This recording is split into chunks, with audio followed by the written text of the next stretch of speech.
രേവതിയുടെ സച്ചിയുടെ നാളത്തെ നല്ലൊരു വിശേഷം കേട്ടാലോ? അതിനു മുമ്പായി ആദ്യമായി കാണുന്നവരുണ്ടെങ്കിൽ ചാനൽ ഇഷ്ടപ്പെട്ട ഒന്ന് സബ്സ്ക്രൈബ് ചെയ്യാൻ മറക്കരുത്. വീഡിയോ ഇഷ്ടപ്പെടുവാണെങ്കിൽ ലൈക്ക് ചെയ്യാനും നിങ്ങളുടെ വിലയേറിയ അഭിപ്രായങ്ങളൊക്കെ രേഖപ്പെടുത്താനും മറക്കരുത്. അങ്ങനെ നാളത്തെ വിശേഷത്തില് ചന്ദ്രമതിയെ രവീന്ദ്രനെ കൂട്ടിക്കൊണ്ട് സച്ചി രേവതിയും കൂടെ ക്ഷേത്രത്തിലേക്ക് പോകാൻ ഒരുങ്ങുവാണ്. ആ സമയത്താണ് അച്ഛമ്മ ആ കാര്യം പറയണേ. എടാ രവി, നീ ഫ്രണ്ടിൽ കയറണ്ട, നീ പിന്നാലെ കയറിയാ മതിയെന്ന്. അതെന്തിനമ്മ ഞാൻ പിന്നിൽ കയറുന്നേ?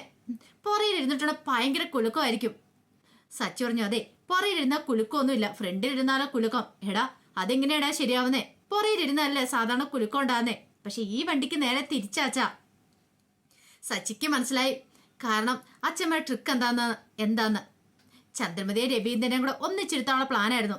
പിന്നീട് രേവതി മുൻസിലെ സീറ്റിലേക്ക് കയറി. അങ്ങനെ അവർ കാർ സ്റ്റാർട്ട് ചെയ്ത് അങ്ങോട്ട് പോവാണ്. പോകുന്ന സമയത്ത് രേവതിയോട് സച്ചി പറഞ്ഞു, എങ്ങനെയുണ്ട് അച്ഛമ്മയുടെ ഐഡിയ, കൊള്ളാല്ലേന്ന് ചോദിക്കണം. പിന്നെ സച്ചിയുടെ ട്യൂബ്ലൈറ്റ് അല്ലേ, സച്ചിയുടെ പെട്ടെന്നൊന്നും മനസ്സിലായില്ലോ, ഞാൻ പറഞ്ഞപ്പോഴല്ലേ സച്ചിയുടെ കത്തിന്ന് ചോദിക്കുക. രവീന്ദ്രൻ പറഞ്ഞു, എന്താ രണ്ടുപേരും കൂടെ ഫ്രണ്ടിലിരുന്നൊരു കുശുകുശിപ്പ്. അത് കേട്ടപ്പോൾ സച്ചി പറഞ്ഞു, ഒന്നുമില്ല അച്ഛാന്ന് പറയണം. അപ്പം പുറയില് ചന്ദ്രമതി അങ്ങേ സൈഡിലും രവീന്ദ്രൻ ഇങ്ങേ സൈഡിലുമായിട്ടാണ് ഇരിക്കുന്നത്. നടുക്ക് വലിയൊരു ഗ്യാപ്പുണ്ട്. രേവതി അത് ഉള്ളിലുള്ള ആ മിററിലൂടെ കണ്ടു.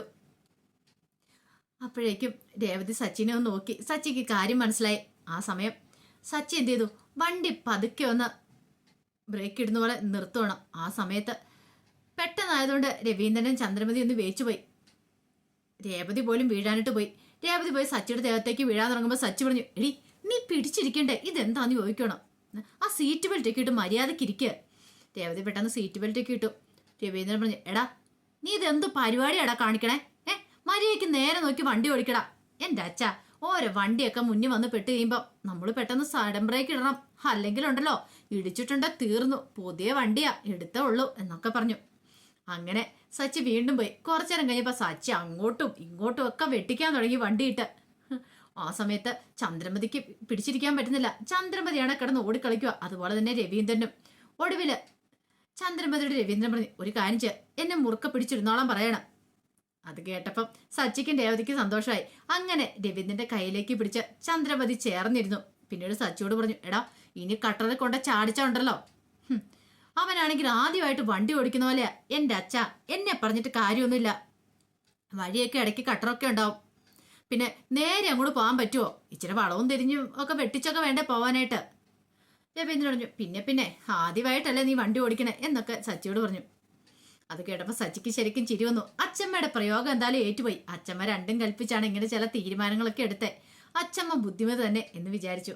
ആ സമയത്ത് വീട്ടിൽ അച്ഛമ്മ തൻ്റെ ഫോണിനകത്ത് കുറച്ച് ഫോട്ടോസുകളൊക്കെ ഉണ്ടായിരുന്നു.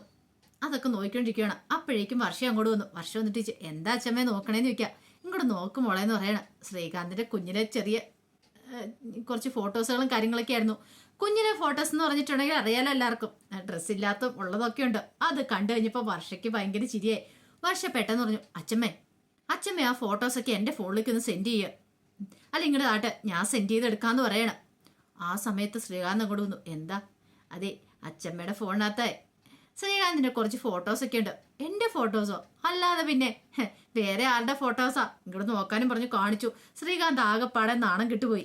ഈ സമയം ശ്രീകാന്ത് എന്ന് അച്ഛമ്മ വിളിച്ചു. അച്ഛമ്മ എന്ത് പരിപാടി അച്ഛമ്മയെ കാണിച്ച? എന്താ അച്ഛമ്മ എന്തിനാ ആ ഫോട്ടോസൊക്കെ അവളെ കാണിച്ച? അതിനെന്താടാ, നല്ല ഫോട്ടോസ് അല്ലേ നിന്റെ. പിന്നെ നീ അച്ഛമ്മയുടെ ഒരു കാര്യം പറഞ്ഞ മനുഷ്യനെ അവള് നാണം കെടുത്തു കണ്ടോ? എടാ ഒന്നുമല്ലേ, നിന്റെ കുഞ്ഞിലെ ഫോട്ടോ ഞാൻ സൂക്ഷിച്ചു വെച്ചിട്ടുണ്ടായിരുന്നില്ലേ, പിന്നെ എന്താ എന്നൊക്കെ പറഞ്ഞു. അങ്ങനെ വർഷം എന്ത് ചെയ്യുകയാണ്, ആ ഫോട്ടോസൊക്കെ തൻ്റെ ഫോണിലേക്ക് സെൻഡ് ചെയ്യാൻ തുടങ്ങുമ്പോഴത്തേന് ശ്രീകാന്ത് പിന്നാലെ ഓടി. അപ്പോഴേക്കാണ് ക്ഷേത്രത്തിൽ പോയിട്ട് രേവതി സച്ചി രവീന്ദ്രനൊക്കെ അങ്ങോട്ടേക്ക് വരുന്നേ. അങ്ങനെ വന്നു കഴിഞ്ഞപ്പോഴത്തേനും ചന്ദ്രമതി നോക്കി കഴിഞ്ഞപ്പോൾ വർഷേനെ ശ്രീകാന്ത് ഇട്ട് ഓടിക്കുന്ന കാഴ്ച കാണുന്നേ. ചന്ദ്രമതി, ഇതെന്താ കുഞ്ഞു പിള്ളേരെ പോലെ, നിങ്ങളുടെ ഈ ഓട്ടം കളിയൊന്നും ഇപ്പോഴും നിർത്താറായില്ലേ? ആ സമയം ശ്രീകാന്ത് പറഞ്ഞു, അത് പിന്നെ അമ്മേ, വർഷയോട് നിങ്ങൾ നോക്ക, ഇതാരാന്ന് കണ്ടോന്ന് ചോദിക്കുകയാണ്. ഇത് ആരെന്ന് മനസ്സിലായോ? ഇതേ ശ്രീകാന്തിന്റെ കുഞ്ഞിലെ ഫോട്ടോയാ, അച്ഛമ്മയുടെ ഫോണിനകത്ത് അച്ഛമ്മ എടുത്തു വെച്ചിരുന്ന എന്ന് പറയണം. കാരണം കുറച്ച് ഫോട്ടോസുകളും കാര്യങ്ങളൊക്കെ അച്ഛമ്മയുടെ വീട്ടിലുണ്ടായിരുന്നു. അച്ഛമ്മ അതെല്ലാം ഫോണിലേക്ക് പകർത്തിയിട്ടുണ്ടായിരുന്നു. ആ ഫോട്ടോ കണ്ടു കഴിഞ്ഞപ്പം രേവതിക്ക് വരെ ചിരി വന്നുപോയി. എല്ലാവരും കൂടെ ചിരിക്കുകയാണ്. അങ്ങനെ അവരെല്ലാവരും കയറി വന്നു കഴിഞ്ഞപ്പോൾ അച്ഛമ്മ ചോദിച്ചു, എങ്ങനെ ഉണ്ടായിരുന്നു ക്ഷേത്രത്തിൽ പോയിട്ട് യാത്രയൊക്കെ? അപ്പോഴേക്കും രവീന്ദ്രൻ പറഞ്ഞു, ഒന്നും പറയണ്ട എൻ്റെ അമ്മേ, ഇവൻ ഞങ്ങളിട്ട് വട്ടം കറക്കില്ലേ. എന്താടാ രവി അങ്ങനെ പറയണേ? അത് പിന്നെ അച്ഛമ്മേ, റോഡല്ലേ, വളവും കുളവൊക്കെ കാണും. അപ്പം നമ്മൾ അതിലൂടെ ഇങ്ങനെ കട്ടറിലൊക്കെ ചാടിച്ചല്ലേ നമുക്ക് പോകാൻ പറ്റുള്ളൂ, അല്ലാതെ നേരെ അങ്ങോട്ടേക്ക് പോകാൻ പറ്റുമോ? മനസ്സിലായി, എല്ലാം എനിക്ക് മനസ്സിലായെന്ന് അച്ഛൻ പറഞ്ഞു. ആ സമയത്താണ് രേവതി ആ കാഴ്ച കാണുന്നത്. രവീന്ദ്രൻ്റെ കഴുത്തിൽ ഒരു പൊട്ടിരിക്കുന്നു. അങ്ങ് നോക്ക് സച്ചേട്ടാ, അച്ഛൻ്റെ കഴുത്തിലൊരു പൊട്ടിരിക്കുന്നുണ്ടല്ലോ. അത് ശരിയാണല്ലോ. അപ്പോഴേക്കും സച്ചി വന്നിട്ട് രവീന്ദ്രനോട് ചോദിച്ചു, അല്ല അച്ഛാ, അച്ഛൻ്റെ കഴുത്തേൽ എന്താ? എനിക്ക് കഴുത്തേലോ? എൻ്റെ കഴുത്തേൽ എന്താടാ? അച്ഛൻ്റെ കഴുത്തിലൊരു പൊട്ടിരിക്കുന്നു. പോടാ അവിടുന്ന്, എൻ്റെ കഴുത്തെ പൊട്ടൊന്നുമില്ല. അയ്യോ, ഞാൻ കള്ളത്തരം പറയണല്ല. അപ്പോഴേക്കും വർഷം പറഞ്ഞു, ആഹാ ശരിയാണല്ലോ, കഴുത്തെ പൊട്ടുണ്ടല്ലോ എന്ന് പറയണ. ചന്ദ്രമതിയുടെ മുഖത്തേക്ക് നോക്കിക്കഴിഞ്ഞപ്പോൾ ചന്ദ്രമതിയുടെ മുഖത്ത് പൊട്ടില്ല, കുങ്കുമവും ചന്ദനമൊക്കെ ഉണ്ട്. അല്ലമ്മേ, അമ്മയുടെ നെറ്റിയിലെ പൊട്ട എന്തേന്ന് രേവതി ചോദിച്ചു. അത് പിന്നെ ഞാൻ ചന്ദ്രമതി ആകെപ്പാടെ നാണം കിട്ടുപോയി. ആ സമയം വർഷം പറഞ്ഞു, ഓഹോ, അപ്പം ആൻറ്റിയുടെ പൊട്ടാണല്ലേ അങ്കിളിൻ്റെ കഴുത്തേലിരിക്കുന്നത്, കൊള്ളാം, സൂപ്പറായിട്ടുണ്ട്. പെട്ടെന്ന് രവീന്ദ്രൻ ഇങ്ങനെ പൊട്ടെടുത്തു. അത് പൊട്ടെടുത്ത് കളയാൻ തുടങ്ങിയപ്പോഴത്തേനും അച്ഛൻ പറഞ്ഞു, വേണ്ട, നീ ഒരു കാര്യം ചെയ്യ, നീ അത് ചന്ദ്രയ്ക്ക് തൊട്ട് കൊടുക്കാൻ പറയണം. ഞാനോ? പിന്നല്ലാതെ വേറെ ആരെങ്കിലും തൊട്ട് കൊടുക്കോ എന്ന് ചോദിച്ചു. ഒടുവിൽ ചന്ദ്രമതി അങ്ങോട്ടേക്ക് വന്നു. ചന്ദ്രമതിയുടെ നെറ്റിയിലേക്ക് പൊട്ടൊക്കെ തൊട്ട് കൊടുത്തു രവീന്ദ്രൻ. പിന്നീട് രവീന്ദ്രൻ ചന്ദ്രമതിയോട് പറഞ്ഞു, ചന്ദ്രേ, നീ ഒരു ഗ്ലാസ് വെള്ളവും കൊടുത്തോണ്ട് ഞാൻ പറയണം. ചന്ദ്രമതിക്കാണെങ്കിൽ ഒരു 10 നക്ഷത്രം ഒരുമിച്ച് കത്തിയ പ്രതീതിയുടെ മുഖത്ത് അതുപോലെ ഒരു പ്രകാശം പടർന്നു. ചന്ദ്രമതി ഭയങ്കര സന്തോഷത്തോടുകൂടി അകത്ത് പോയി വെള്ളമൊക്കെ എടുത്തോണ്ട് വരുവാണ്. ആ കാഴ്ച കണ്ടപ്പോൾ വർഷം പറഞ്ഞു, കൊള്ളാം, അച്ഛമ്മയുടെ പ്രയോഗം ഏറ്റുകഴിഞ്ഞു. അച്ഛമ്മ ഒരു കാര്യം ചെയ്യാം, ഇനിയിപ്പം ഇതിന് വേണ്ടിയിട്ട് മെനക്കണ്ട. എന്തിനു വേണ്ടിയിട്ട്? അച്ഛമ്മ ഒരു സ്പെഷ്യലിസ്റ്റ് ആയിക്കോളാൻ പറയണേ. എന്തിൻ്റെ? അല്ല, ഈ പിണങ്ങിയിരിക്കുന്നവരെയൊക്കെ തമ്മിൽ ഒന്നിപ്പിക്കാനായിട്ട്, ബന്ധങ്ങളെ കൂട്ടിയിണക്കാനായിട്ട് അച്ഛമ്മ ആ കാര്യത്തിൽ ഡോക്ടറേറ്റ് നേടിയിട്ടുണ്ടെന്ന് പറഞ്ഞു. അത് കേട്ടപ്പോൾ അച്ഛൻ പറഞ്ഞു, അങ്ങനെയൊന്നുമില്ല മോളെ, കുടുംബം ആകുമ്പം അല്ലറ ചില്ലറ പണക്കങ്ങളും കാര്യങ്ങളൊക്കെ ഉണ്ടാവും. ഇല്ലാത്ത ഒരു കുടുംബങ്ങളും ഇല്ല. അങ്ങനെ ഉണ്ടെങ്കിൽ അവരുടെ ഒരിക്കലും ഒരു നല്ല ജീവിതമാണെന്ന് പറയാൻ പറ്റില്ല. ചെറിയ ചെറിയ പിണക്കങ്ങളൊക്കെ ഉണ്ടാവും, ഒരു 5 മിനിറ്റ് 10 മിനിറ്റ്, അത് കഴിയുമ്പോൾ അതും കൂടെ മാറും. അതോടുകൂടി ആ പ്രശ്നം അവിടെ തീരണം. അല്ലാതെ അതിങ്ങനെ ഊതി പെരുപ്പിച്ച് 1 2 ദിവസം 5 6 ദിവസം പിന്നെ 7 ദിവസം അങ്ങനെ പോയി ഒടുവിൽ അത് ഒരിടത്ത് നമുക്കൊന്നും ചെയ്യാൻ പറ്റാത്ത അവസ്ഥയായി പോകും. അതുകൊണ്ട് ആ ചെറിയ പിണക്കം നമ്മൾ മാറ്റിയിട്ടുണ്ടെങ്കിൽ ജീവിതം നല്ല സന്തോഷകരമായിട്ട് മുന്നോട്ട് പോകും. അത് കേട്ടതും രവീന്ദ്രൻ പറഞ്ഞു, അമ്മേ നീ കൂടുതലൊന്നും പറയണ്ട. അല്ല, നിന്റെ അച്ഛനുമായിട്ട് ഞാൻ എപ്പോഴും ഇങ്ങനെ പിണങ്ങിയിരുന്ന നീ കണ്ടിട്ടുണ്ടോ? ഇല്ലല്ലോ. കൂടിപ്പോയിട്ടുണ്ടെങ്കിൽ 5 മിനിറ്റ് പോലും അങ്ങനെ പിണങ്ങിയിരിക്കത്തില്ല. അങ്ങനത്തെ സാഹചര്യം ഉണ്ടാകത്തില്ല. വലിയ വലിയ വഴക്കുകളും കാര്യങ്ങളൊന്നും ഉണ്ടാകത്തില്ല. ആ സമയം വർഷം പറഞ്ഞു, അച്ഛമ്മേ, ഞാനും ശ്രീകാന്ത് തമ്മിൽ വഴക്കുണ്ടാക്കും. ഒരു 10 മിനിറ്റൊക്കെ മിണ്ടായിരിക്കും, പിന്നെ ഞങ്ങൾ 2 സോൾവ് ആവും. അച്ഛമ്മ ഇവിടെ ഉണ്ടെങ്കിൽ എല്ലാ പ്രശ്നത്തിനും പരിഹാരമാണ്. ഇനിയിപ്പം ഞങ്ങൾ 2 പേരും വഴക്കുണ്ടാക്കുന്ന സമയത്തെ അച്ഛമ്മയെ വിളിക്കാം പ്രശ്നം പരിഹരിക്കാനായിട്ട്. അത് കേട്ടപ്പോൾ അച്ഛൻ പറഞ്ഞു, അതെ, എപ്പോഴും എനിക്ക് പ്രശ്നം പരിഹരിക്കാൻ വരാൻ പറ്റില്ല. പിന്നീട് രവീന്ദ്രനോട് പറഞ്ഞു, നിനക്കറിയാവോടാ, മുമ്പ് ഇതുപോലെ ഒരു പ്രശ്നം ഉണ്ടാക്കിയിട്ട് ഞാൻ പരിഹരിക്കാൻ വന്നേ. ആ സമയത്ത് സച്ചി പറഞ്ഞു, അന്ന് കാരണക്കാരൻ സുതിയായിരുന്നു, അവൻ കാരണം എന്തോ പ്രശ്നം ഉണ്ടായത്. അപ്പോഴേക്കും അച്ഛൻ പറഞ്ഞു, അത് ശരിയാ, അങ്ങനെ എന്തോ ഒരു പ്രശ്നം ഉണ്ടായി കഴിഞ്ഞപ്പോൾ ഞാൻ നിങ്ങളെ 2 പേരും ഒന്നിപ്പിക്കാൻ വേണ്ടി വന്നേ. അന്നേ ഞാൻ ഒരു കാര്യം പറഞ്ഞിട്ടുണ്ടായിരുന്നു, ഇനി വലിയ പ്രശ്നങ്ങളൊന്നും ഉണ്ടാവരുത്, എന്ത് പ്രശ്നം ഉണ്ടെങ്കിലും പറഞ്ഞു തീർക്കണമെന്നൊക്കെ. എടാ, ഒരു കുടുംബത്തിൽ അങ്ങനെ 2 പേരും മിണ്ടായിരുന്നിട്ടുണ്ടെങ്കിൽ ബാക്കിയുള്ളവർക്ക് സന്തോഷം ഉണ്ടാവുമോ? പ്രത്യേകിച്ച് അച്ഛനും അമ്മയും ആകുമ്പോൾ മക്കൾക്ക് യാതൊരു സന്തോഷം ഉണ്ടാകത്തില്ല. അവരുടെ സന്തോഷം കൂടെ നമ്മൾ നോക്കണ്ടേ. അതുകൊണ്ട് നിങ്ങൾ ഒരു കാരണവശാലും പിണങ്ങിയിരിക്കില്ല. നിങ്ങളാണ് മക്കൾക്ക് മാതൃക കാണിച്ചു കൊടുക്കണ്ടേ. അത് കേട്ടപ്പം സച്ചി പറഞ്ഞു, അച്ഛമ്മേ, അതൊക്കെ ഒരു 2-3 വട്ടം കൂടെ പറഞ്ഞു കൊടുത്തിട്ട് പോകും, 2 പേരുടെ തലയിലേക്ക് കയറത്തില്ല എന്നൊക്കെ പറഞ്ഞു. രവീന്ദ്രൻ പറഞ്ഞു, ഇനി അങ്ങനെയൊന്നും ഉണ്ടാകത്തില്ലെന്ന് പറയാം. അപ്പോഴേക്കും അച്ഛൻ പറഞ്ഞു, എന്നാൽ ശരി, ഞാനും കൂടെ ഇറങ്ങിയേക്കുക. സച്ചി വെച്ച് ഇറങ്ങാനോ? ഇതെന്ത് പരിപാടി അച്ഛമ്മ പറയണേ? അച്ഛമ്മ ഇത്ര പെട്ടെന്ന് പോകാനായിട്ടാ? എടാ, എനിക്ക് അവിടെ പോയിട്ട് ജോലിയുണ്ട്, നാളെ കാലത്ത് പോയാൽ പോരെ. അത് പറ്റില്ല. അങ്ങനെയാണ് കാര്യം ചെയ്യാം, അച്ഛമ്മയെ ഞാൻ കൊണ്ടേ വിടാം, സ്റ്റാൻഡ് വരെ ഞാൻ കൊണ്ടേ വിടാം. അച്ഛമ്മ വരാനും പറഞ്ഞ് അച്ഛമ്മയെ കൂട്ടിക്കൊണ്ട് സച്ചി അങ്ങോട്ടേക്ക് പോയി. പിന്നീട് രാത്രിയായി കഴിഞ്ഞപ്പോൾ വർഷ ഒരു പാട്ടൊക്കെ ഇങ്ങനെ കേട്ട് ആസ്വദിച്ച് ഹെഡ്സെറ്റൊക്കെ ചെവിയിലേക്ക് വെച്ചിങ്ങനെ നടക്കുവാണ് മുറിയിൽ. അപ്പോഴേക്കും ശ്രീകാന്ത് വന്നിട്ട് ഇങ്ങനെ പിന്നീന്ന് വന്ന് കെട്ടിപ്പിടിക്കുകയാണ്. പെട്ടെന്ന് വർഷ അവനെ അങ്ങ് തള്ളി മാറ്റി ബെഡിലേക്ക് ഇട്ടു. ആ സമയം ശ്രീകാന്ത് ചോദിച്ചു, എന്താടി നിനക്കിത് എന്ത് പറ്റി? ഞാൻ സ്നേഹത്തോടെ ഒന്ന് കെട്ടിപ്പിടിച്ചൊന്ന് കൂട്ടുകൂടാൻ വന്നു കഴിഞ്ഞപ്പോഴത്തേനും, അതെ, അധികം നീ കൂട്ടുകൂടാനായിട്ട് എൻ്റെ അടുത്തേക്ക് വരണ്ട. അതെന്താ? എനിക്ക് പേടിയാന്ന് പറയണം. പേടിയോ? ഞാൻ നിന്റെ ഭർത്താവാ. പിന്നെ ഭർത്താവ്? എനിക്ക് പേടി എന്താണെന്നറിയാവോ? എങ്ങാനും ഞാൻ പ്രഗ്നന്റ് ആയി തീർന്നു. അത് സ്വാഭാവികമായിട്ട് സംഭവിക്കുന്ന കാര്യമല്ലേ? കല്യാണം കഴിഞ്ഞിട്ടുള്ള സ്ത്രീകൾ ഗർഭിണിയാവുന്ന ആദ്യത്തെ സംഭവമൊന്നുമല്ലോ. അതെ, പക്ഷെ എനിക്ക് വേണ്ടാന്ന് പറയണ. എന്നെ കൊണ്ട് പ്രസവിക്കാനൊന്നും പറ്റില്ല. പ്രസവിക്കാൻ പറ്റുന്നില്ലെന്നോ? അതെ, എന്തുമാത്രം വേദനയാണെന്നറിയാവോ പ്രസവിക്കണേന്ന്? എടി, എല്ലാരും ഇങ്ങനെ വേദന സഹിച്ചാൽ നമ്മളെയൊക്കെ നമ്മുടെ അമ്മമാര് പ്രസവിച്ചിരിക്കുന്നത്, അതൊക്കെ ശരി തന്നെ. പക്ഷെ എന്നെ കൊണ്ട് പറ്റില്ല.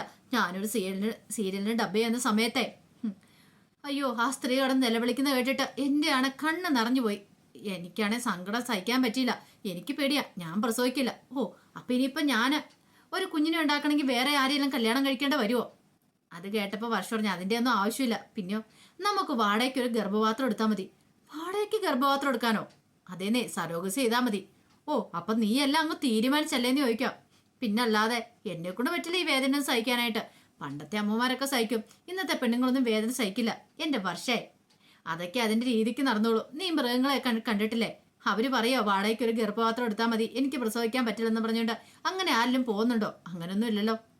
അത് മൃഗങ്ങളുടെ കാര്യം. പക്ഷെ എന്റെ കാര്യം എനിക്കറിയാം. എനിക്ക് പേടിയാ, ഞാൻ ഈ പരിപാടിക്കില്ല എന്ന് പറഞ്ഞിട്ട് അങ്ങോട്ട് പോയി കിടക്കുവാണ്. ശ്രീകാന്ത് അന്തം വിട്ടിരിക്കുക. ദൈവമേ, ഇവളെന്താ ഇങ്ങനെയൊക്കെ പറയണേ? ഇത് എവിടെ എത്തിത്തീരും എന്നുള്ള ശ്രീകാന്തിന് മനസ്സിലായില്ല. അതേസമയം ശ്രുതിയും കൂടെ കിടന്നുറങ്ങുവാണ്. ശ്രുതി നല്ല കൂർക്കം വലിച്ചു കിടന്നുറങ്ങുക. ശ്രുതിക്ക് ഉറങ്ങാൻ പറ്റുന്നില്ല. ശ്രുതി ഒടുവിൽ എഴുന്നേറ്റിരുന്നു. പിന്നീട് ചന്ദ്രമതിയെ ഫോൺ ചെയ്യുവാണ്.